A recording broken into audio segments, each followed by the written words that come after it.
Good morning. गई वखत आपणे उदाहरणों जोया था। हवे आ चेप्टर में छेल्ले प्रकीर्ण उदाहरण आपणे खाली बाकी है। तो ये उदाहरण नंबर आपणे 41 थी चालू करिए। तो उदाहरण नंबर 41 एमां आपणे शुं कह्युं छे के R1 और R2 बे घन ए परना साम्य संबंधों है। तो ये आपणे आपेलुं छे के R1 और R2 ए एक घन ए परना साम्य संबंधों छे। એટલે R1 અને R2 સામ્ય સંબંધ છે એનો મતલબ શું થાય? તો R1 અને R2 એ સ્વવાચક, સંમિત અને પરંપરિત ત્રણની ત્રણ થાય, બરોબર? તો સાબિત કરવાનું કે R1 અને R2 એનો છેદગણ કરીએ એ પણ સામ્ય સંબંધ છે। એ પણ શું છે? साम्य संबंध। तो आपणे पहला आपणे स्ववाचक माटे बताइए। चलो स्ववाचक माटे आपणे ए परना साम्य संबंधों छे એટલે એમાંથી આપણે કિંમતો લઈશું કોઈ પણ લઈએ આપણે કોઈ પણ દરેક a belongs to a માટે। હવે ધ્યાન રાખજો યાર, R1 અને R2 સામ્ય સંબંધો છે એટલે એ આમાં પણ હોય એ આમાં પણ હોય। દરેક a belongs to a માટે R1 અને R2 સ્વવાચક છે। કેમ સ્વવાચક? કારણ કે સામ્ય સંબંધો આપેલા છે। તેથી a belongs to R1 અને a belongs to R2। હવે જો બંને આમાં પણ છે ને આમાં પણ છે તો a belongs to R1 છેદ R2। R1 છેદ R2 એટલે શું? બંનેમાં હોય એવા ઘટકો, બરોબર? બંનેમાં હોય તો એમાં આવે, તો આ બંનેમાં છે તો એમાં આવે। તેથી R1 છેદ R2 स्ववाचक है। આપણે એમાં ઘટક લીધો એ જે છે એ પ્રકારનો ઘટક એમાં બતાવી દીધો। સંમિત સંમિતમાં આપણે દરેક a b belongs to a માટે આપણે આમાં શું બતાવવાનું છે? તો a b belongs to R1 છેદ R2 a b R1 છેદ R2 માં લઈએ અને बतावानुं बी ए पण R1 छेद R2 में होवो जोईए तो सम्मित थाय। तो ए बी R1 छेद R2 छे एनो मतलब शुं थाय? ए बी जे छे ए R1 में पण होय अने ए बी R2 में पण होय। हवे चलो R1 केवो संबंध छे? तो सम्मित पण छे, साम्य संबंध आपेला छे एटले तो एमां ए बी R1 में हो तो बी ए पण R1 में हो कारण के सम्मित है। अहींया बी ए R2 में हो कारण अहींया लखवुं होय तो लखी नाखवानुं R1 R2 सम्मित है। केवा है? सम्मित। एटले ए बी R में हो R1 में हो तो बी ए पण R1 में हो। हवे आ घटक बंने में थई गयो तो B A belongs to R1 छेद R2 તેથી R1 छेद R2 सम्मित છે। કેવો થાય? सम्मित। હવે પરંપરિત બતાવીએ આપણે। તો પરંપરિત માટે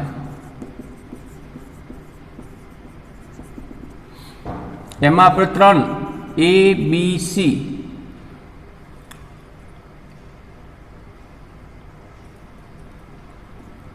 D E F belongs to A माटे। હવે चलो परंपरित में शू बतावू पड़े? तो ए बी घटक है ए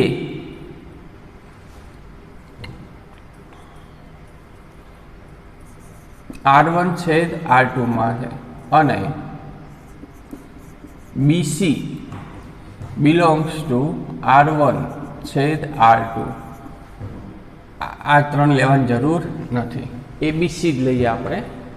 તો AB ઘટક R1 છેદ R2 માં છે, BC પણ R1 છેદ R2 માં છે, તો AC તમારે સમ બતાવવાનું છે R1 છેદ R2 માં, તો એ પરંપરિત થાય।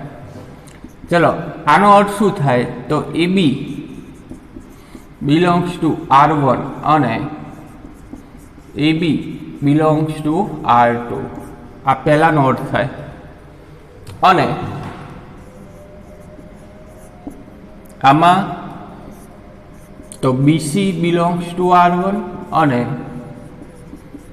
BC belongs to R2 જો બધા અને જ છે અથવાથી કે છે નહીં, તો AB R1 માં છે, BC પણ R1 માં, આના સાથે આપણે આ લઈ શકીએ।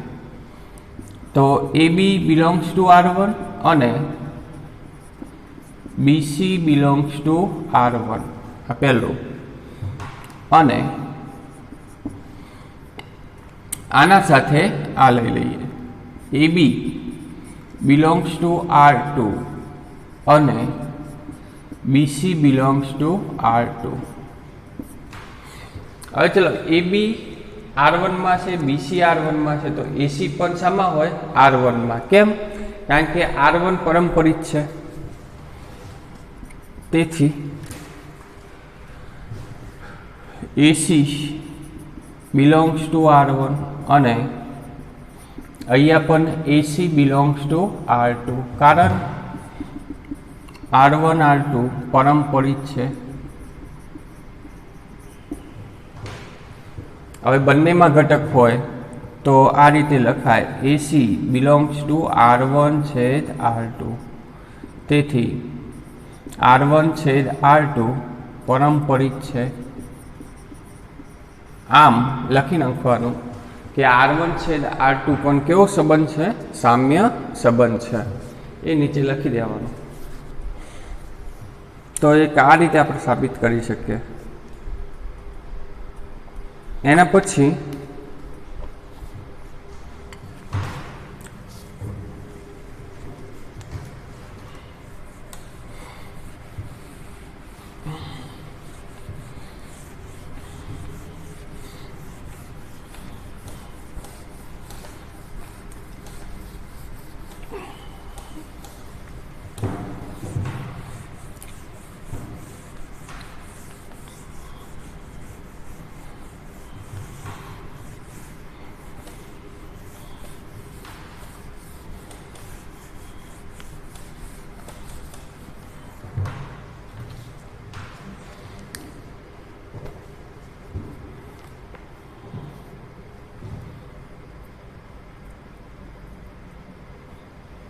ઉદાહરણ નંબર 42 એમાં શું કહ્યું કે ઘન એ ધન પૂર્ણાંકોની ક્રમયુક્ત જોડોનો ઘન એ પર R એ જો XY બરાબર YU તો XY R UV, જો આનો અર્થ શું થાય, XY R UV આનો અર્થ શું થાય, તો આ જે છે ને એ R ના ઘટકો છે, આને આપણે બીજી રીતે લખવું હોય તો R બરાબર અથવા તો XY અને UV belongs to R। આનો અર્થ આ રીતે થાય છે, ધ્યાન રાખજો।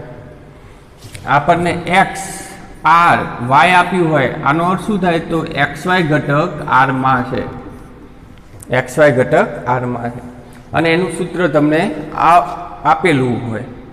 અહીંયા જો આ ક્યારે શક્ય બને, જ્યારે XV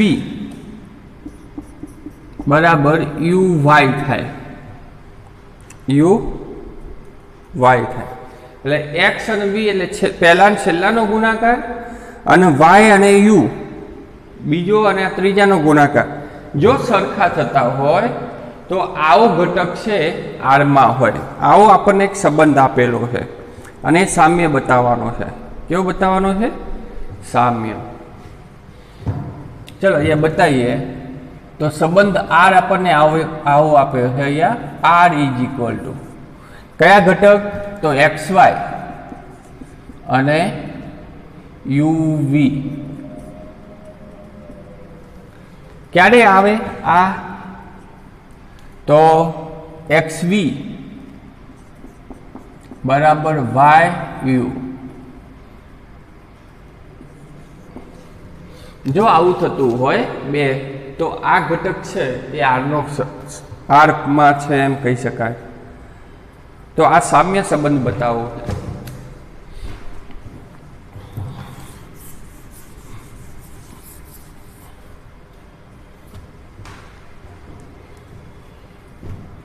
તો પહેલા આપણે સ્વવાચક માટે, હવે સ્વવાચકમાં આપણે સાબિત શું કરવું પડે? એ બી, અથવા તો અહીંયા એ બી લઈએ આપણે, તો એ બી બરોબર એ આરમાં હોવો જોઈએ. અને આ જે એક્સ વાય યુ વી છે બધા ધન પૂર્ણાંકો છે. કેવા છે? ધન પૂર્ણાંકો આપેલા છે. તો અહીંયા એ લખો તો લખીએ, જ્યાં એક્સ વાય યુ વી ધન પૂર્ણાંકો છે ને, જોઈ લઈએ ધન પૂર્ણાંકો.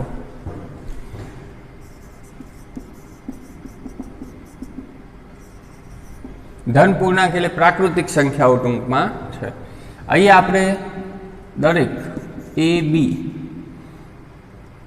બિલોંગ્સ ટુ એન માટે, એન એટલે ધન પૂર્ણાંક થયો બધા, તો એન માટે હવે આપણે બતાવું શું છે? તો એ બી આ ઘટક આપણે બતાવો એટલે પહેલા અને છેલ્લાનો ગુણાકાર ને આનો ગુણાકાર કેવો કહેવાય? સરખો જ કહેવાય ને. એટલે અહીંયા તમે આ રીતે લખી શકો, એ અને બી નો ગુણાકાર બરાબર બી અને એ નો ગુણાકાર. આ હંમેશા સરખો જ હોય. કોઈ પણ બે ધન પૂર્ણાંકો લ્યો તમે, તો એના માટે બે ધન પૂર્ણાંકનો ક્રમના નિયમનું શું કરે? પાલન કરે જ છે.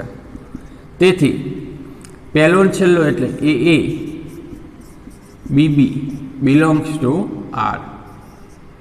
આ ઘટક શામાં હોય? આરમાં હોય. એટલે પહેલો અને આપણે પહેલું અને છેલ્લું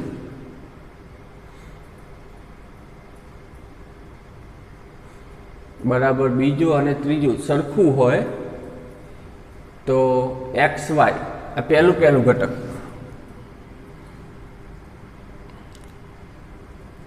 એટલે એ અહીંયા શું આવશે? આ ને આ ઘટક, કારણ કે પહેલો અને આ ત્રીજો એ પહેલામાં આવે, બીજો અને આ અહીંયા આવશે. અહીંયા પણ કેટલો આવશે? એ બી.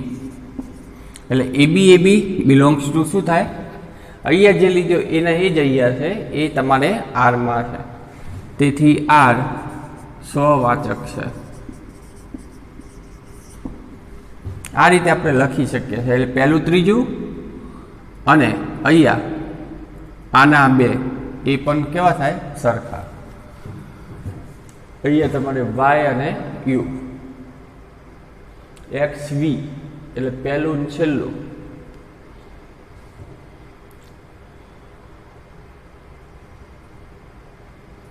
પછી વાય યુ બીજું ત્રીજું,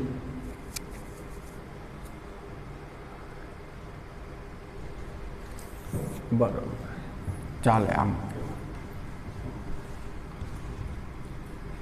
અથવા અહીંયા એ બી જ કરી નાખો, એ બી બરાબર એ બી લખી શકાય.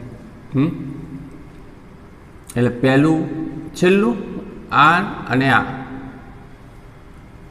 એ પણ કેવા થાય? સરખા. હવે સંમિતમાં આપણે શું લઈએ? તો એ બી અને સીડી દરેક A B C D belongs to N માટે A B C D belongs to R. લઈએ તો સીડી ને એબી પણ આપણે આરમાં બતાવવાના છે। હવે ચલો એબીસીડી આરમાં છે એનો મતલબ શું થાય? તો આ સૂત્ર પ્રમાણે આપણે કરવા જઈએ તો પહેલું છેલ્લું એટલે કે પહેલું છેલ્લું એટલે એડી બરાબર આ ને આ બે સરખા થાય એટલે બીસી એડી અને બીસી કેવા થાય? સરખા। હવે આમને આપણે શું કરીએ તો ઉલટાઈ દઈએ તો ઉલટાઈ દઈએ તો શું આવે? તો ડીએ બરાબર સીબી આ રીતે લખી શકાય। જો આ રીતે હોય તો આપણે આ રીતે લખીએ। આપણે બતાવવું શું છે તો સીડી અને એબી બિલોંગ્સ ટુ આર બતાવવા છે એટલે સીએ બરાબર ડીબી બતાવવું પડે।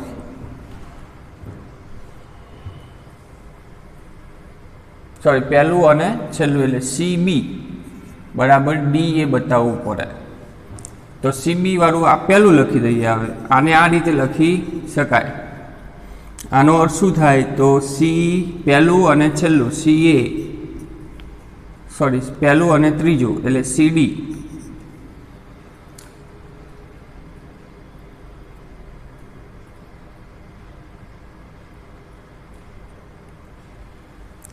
પહેલું અને છેલ્લું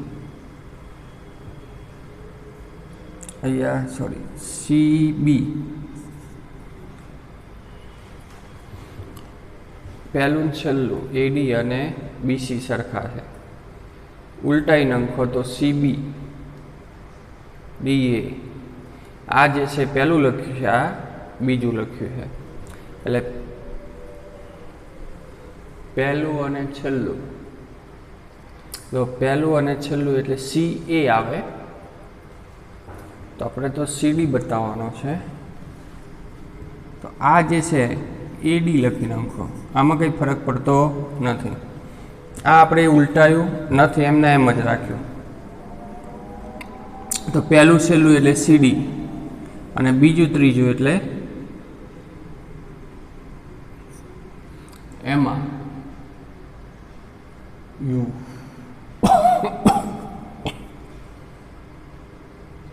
let me take x v y u x v y u બરોબર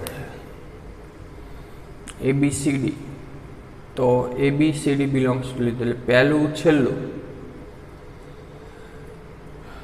પહેલું છેલ્લું એડી અને બીજું ત્રીજું। હવે આપણે બતાવવું છે સીડી એબી આ બે સરખા બતાવે એટલે પહેલું છેલ્લું એટલે સીબી અને ડીએ સરખા બતાવવા છે તો અહીંયા કાઢી નાખો આપણે આવું લાવવું છે તો અહીંયા જો પહેલું ત્રીજું કેમ આવે પહેલું અને છેલ્લું આવે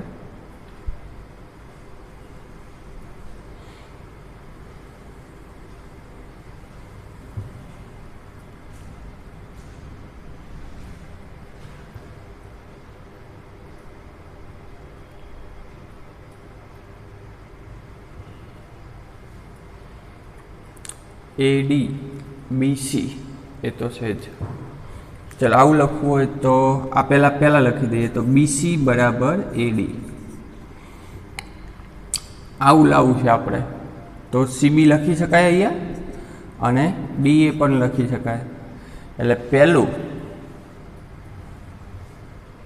અને ત્રીજું એટલે સીડી બીજું અને છેલ્લું એટલે એબી બિલોંગ્સ ટુ આર।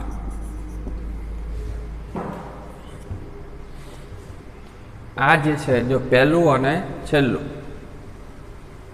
એટલે સીબી અને આ ને આ એનો ગુણાકાર એટલે આરમાં એટલે તેથી આર સમમિત છે। હવે પરંપરિત માટે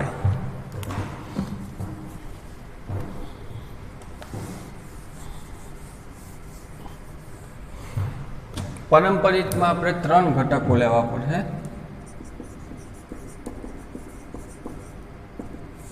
तो एमां दरेक A B C D E F belongs to N माटे एक A B C D belongs to R A B C D घटक आर में है अने बीजो घटक सी डी साथे ई एफ लईए तो आर में है। आपणे बताववानुं शुं छे तो पहलो अने छेल्लो घटक एटले के ए बी अने ई एफ ए आर में बताववानो छे। आ क्यारे आर में थाय ज्यारे पहलू अने छेल्लू एनो गुणाकार एटले के ए एफ बराबर बीई थाय त्यारे बीजू अने त्रीजू एनो गुणाकार सरखो थतो होय तो आपणे आवुं लावવું છે। तो एवुं लाववा माटे अहींया आपणे चलो आ जे छे आर में छे एनो मतलब पहलू अने छेल्लू एटले के एडी बराबर बीसी थाय अने अहींया सीएफ बराबर डीई थशे। हवे आपणे लावવું छे शुं तो ए एफ बी अने ई वाळा पद लाववाना छे। तो बाकी कया रह्या तो ए बी सी अने डी आ जे पद छे ने काढी नाखवा छे सी अने डी वाळा आमांथी। तो सी अने डी वाळा पद अलग करी नाखे तो अहींया शुं करीए आपणे ए भाग्या बी बराबर सी भाग्या डी थाय अने अहींया सी भाग्या डी बराबर ई अपॉन एफ थाय।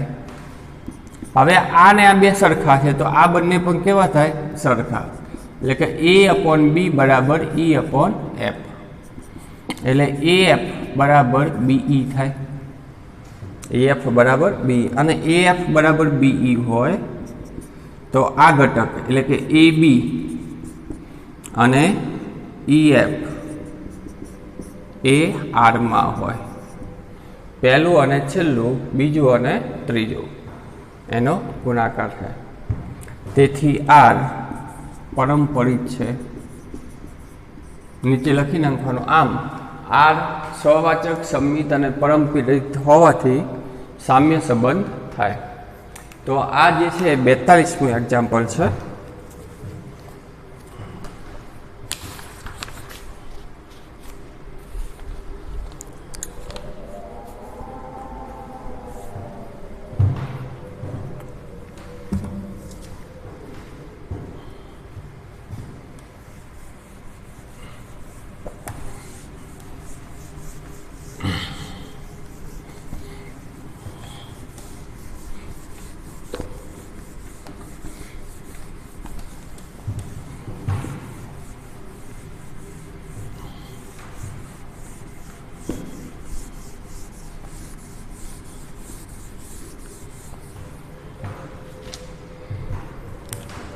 एना पछी 43 नंबर 43 में शू कहे कि एक्स बराबर आपने आपेलू है 1 થી 9 संख्याओं सुधी R1 ए एक्स पर नो संबंध है अने R1 ने आ रीते दर्शाव्यो छे ने एवा एक्स वाय के जे एक्स माइनस वाय ए 3 वडे विभाज्य है एटले आमांथी तमे कोई पण बे संख्याओ लो बे घटक एमांथी 3 वडे विभाज्य होय बादबाकी जे छे 3 वडे विभाज्य होय तो ये R1 नो घटक थाय। बीजो R2 संबंध छे एवा एक्स वाय क्या एक्स अने वाय सबसेट ऑफ 1 4 7 अथवा एक्स वाय सबसेट ऑफ 2 5 8 अथवा एक्स वाय सबसेट ऑफ 3 6 9 व्याख्या है। तो R1 और R2 बन्नेना सरखा है एम बतावानुं छे।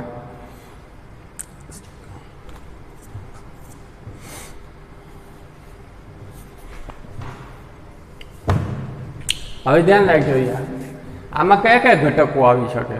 તો x માઇનસ વાય 3 વડે વિભાજ્ય છે.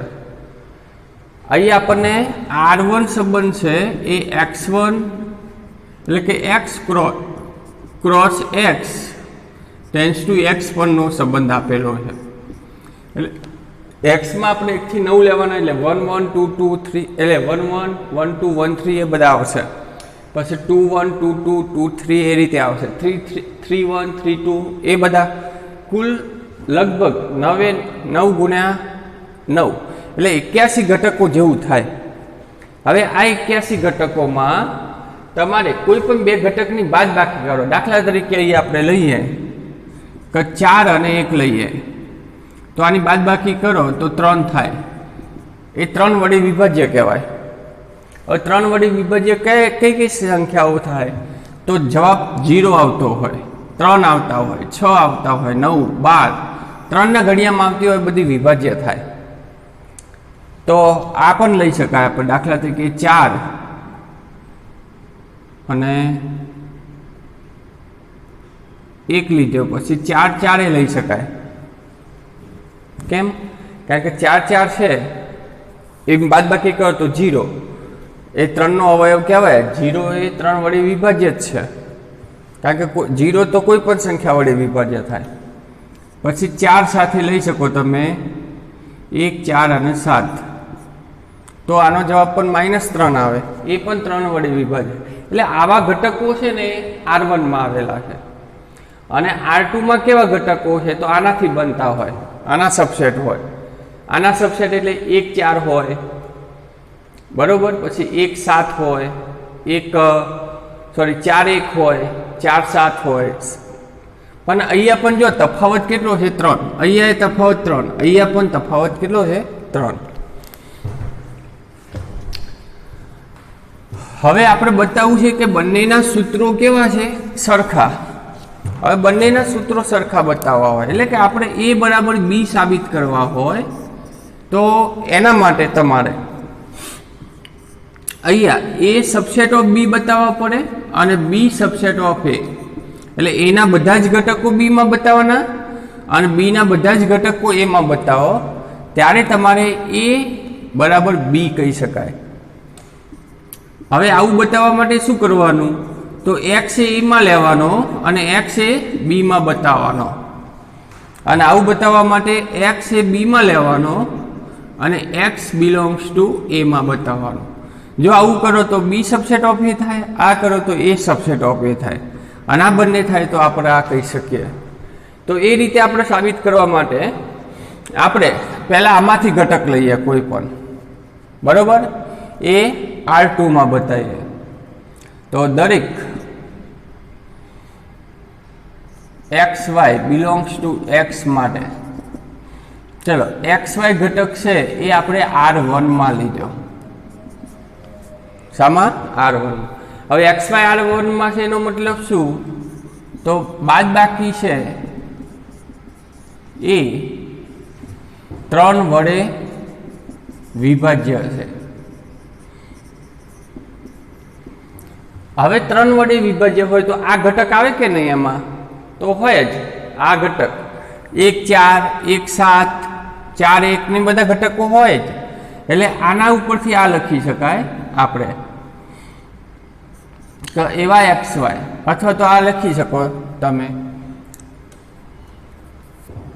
એવા xy કે જ્યાં xy સબસેટ ઓફ 1 4 7, અથવા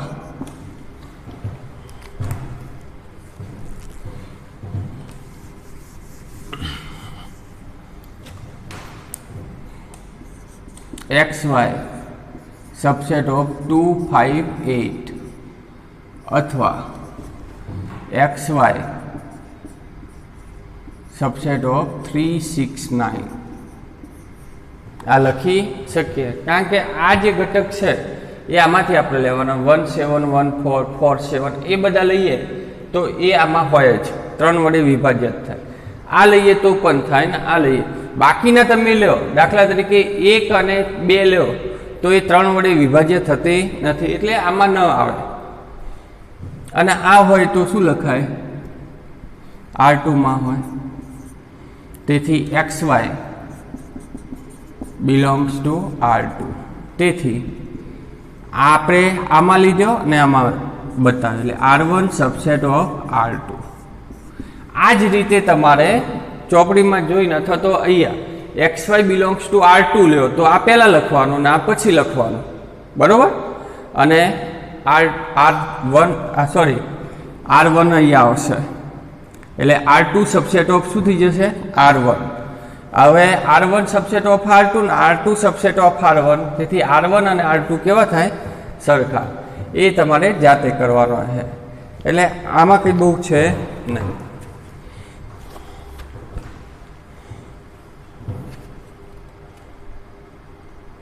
પછી તો તમારે દ્વિક્રિયાઓ છે. દ્વિક્રિયાઓ છે એ સમક્રમિત છે કે નહીં એ નક્કી કરવાનું છે. આવા ઘણા બધા આપણે એક્ઝામ્પલ લીધેલા છે, એ તમારે જાતે કરી નાખવાનો ઉદાહરણ લઈ. પછી એક વિધેયની સંખ્યા એક જ ઘટક હોય તો એક જ મળે. બે ઘટક હોય, દાખલા તરીકે 1 2 છે, તો આમાં તમારે એક વિધેય કેટલા મળે? તો આમ મળે આપણને, અથવા તો એક આમ મળે. આ એક વિધેયની સંખ્યા કેટલી થાય? 2. એટલે બે ઘટક હોય તો 2 ફેક્ટોરિયલ આપણે લખાયેલું છે સૂત્ર. જો 3 ઘટકો હોય તો 3 ફેક્ટોરિયલ એકમ ઘટકો એટલે 6 મળે. 4 ઘટકો હોય તો 4 ફેક્ટોરિયલ એટલે 24. 4 × 3 × 2. આ રીતે આપણને એક વિધેયની સંખ્યા મળતી હોય છે. અને વ્યાપ્ત વિધેય કેટલા મળે એ પણ આપણને ખબર છે. પછી 47માં આપણે આ જે છે એ આવું કરાય તો છેલ્લા 2 ખાલી જગ્યાઓ હતી કે નહીં એ બરાબર 1 2 3, તો સાબિત કરો કે 1 2 અને 2 3 ને સમાવતા સ્વવાચક પરંપરિત હોય પણ સંમિત ન હોય તેવા સંબંધોની સંખ્યા કેટલી છે? 3. અહીંયા હું લખાવતો નથી બધું, પણ ખાલી કહી દઉં કે કયા કયા 3 બને.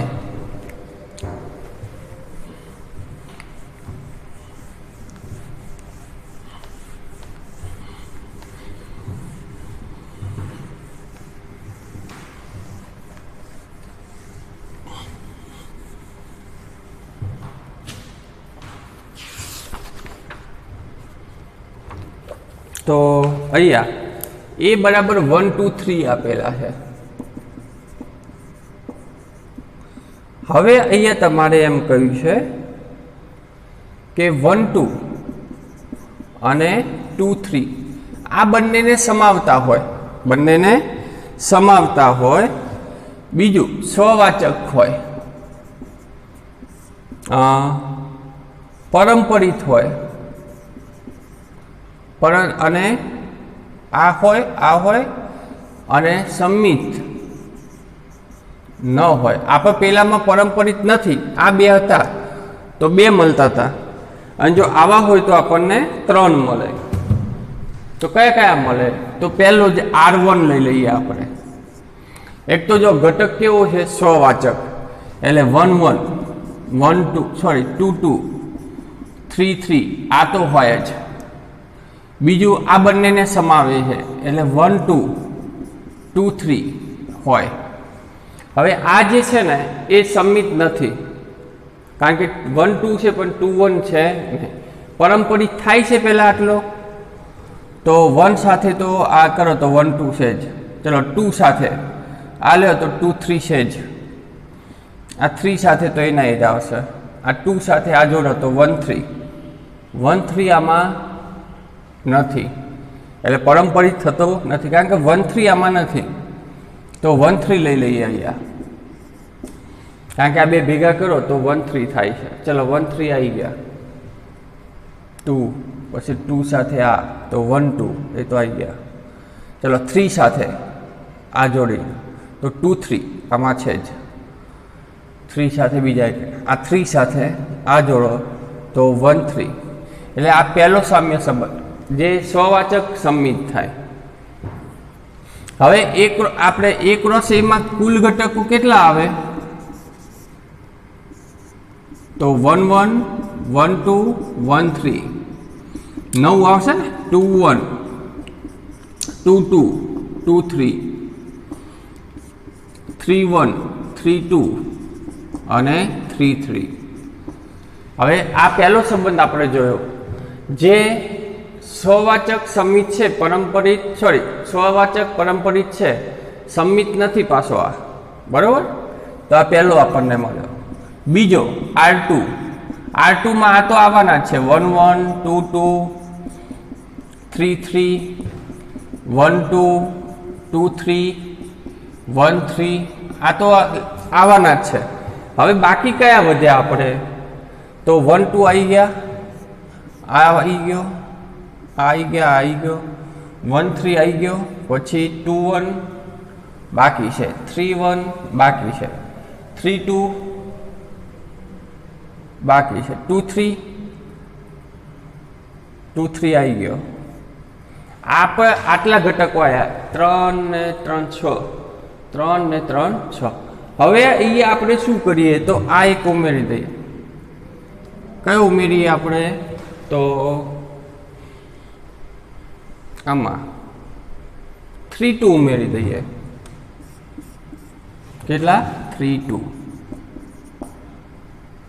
તો આ જે છે એ કેવો સંબંધ થાય તો જો 1 સાથે આ તો છે જ એમાં 1 3 પણ છે નહીં 2 સાથે આ જોડો 2 3 એ પણ છે 3 સાથે આ જોડી નાખો તો 3 2 છે આમાં આ 2 સાથે આ જોડો તો 1 3 છે એમાં 2 સાથે આ જોડો તો 1 2 એ પણ છે 3 સાથે આ જોડો તો 2 3 એમાં છે બીજો 3 વાળો આ 2 2 છે 3 સાથે એક આ જોડો તો 1 3 આમાં છે જ આ જોડો તો 1 2 એમાં છે અને 2 સાથે આ જોડો તો 3 2 છે એમાં આ જોડો તો 3 3 એ પણ છે તો આ જે છે એ બીજો સંબંધ થયો આપણો એ કેવો થાય સમિત નથી પાછા જો 1 2 નો 2 1 છે નહીં અને ત્રીજો સંબંધ આવશે આપણે 1 1 2 2 3 3 1 2 2 3 1 3 અને 3 2 હવે આ બેમાંથી ગમે તે એક લઈ શકાય દાખલા તરીકે 2 1 લ્યો તો પણ ચાલે આ પણ સંબંધ કેવો છે તો સ્વવાચકનો પરંપરિત થશે પરંતુ સમિત થશે નહીં કારણ કે 1 3 છે પણ 3 1 નથી બરોબર એટલે આ જે ત્રણ જે છે એ આપણને મળશે જે સ્વવાચક પરંપરિત છે પણ સમિત નથી અને જો 3 1 આમાં મૂકી દે તો સમિત થઈ જાય એટલે આપણને કુલ કેટલા 3 ઘન મળે પછી એવું ઉદાહરણ 48મું પણ આ જ રીતે છે એ તમારે જાતે કરવાનું છે એના પછી 49 અને 50 એમાં બહુ ખાસ છે નહીં એ તમે જાતે કરી નાખજો એમાં બહુ છે નહીં તો અહીંયા આપણે આ જે છે પહેલું પ્રકરણ પૂરું કરીએ છીએ હવે આમાં કંઈ ડિફિકલ્ટી ને એવું કંઈ લાગતું હોય તો વોટ્સઅપમાં અથવા તો મારું અહીંયા લેક્ચર છે 3 થી તે એટલે 3:30 થી 5 હોય છે તો મને ફોન કરી દેવાનો તો હું 3 વાગે આવીશ એ દિવસે બરાબર તો તમારે 3 વાગે આવવાનું તો કંઈ પણ આ પ્રકરણમાં તકલીફ હોય તો તમારે મને ફોન કરીને એ દિવસે 3 વાગે આવવાનું બરાબર તો આટલે સુધી રાખીએ છીએ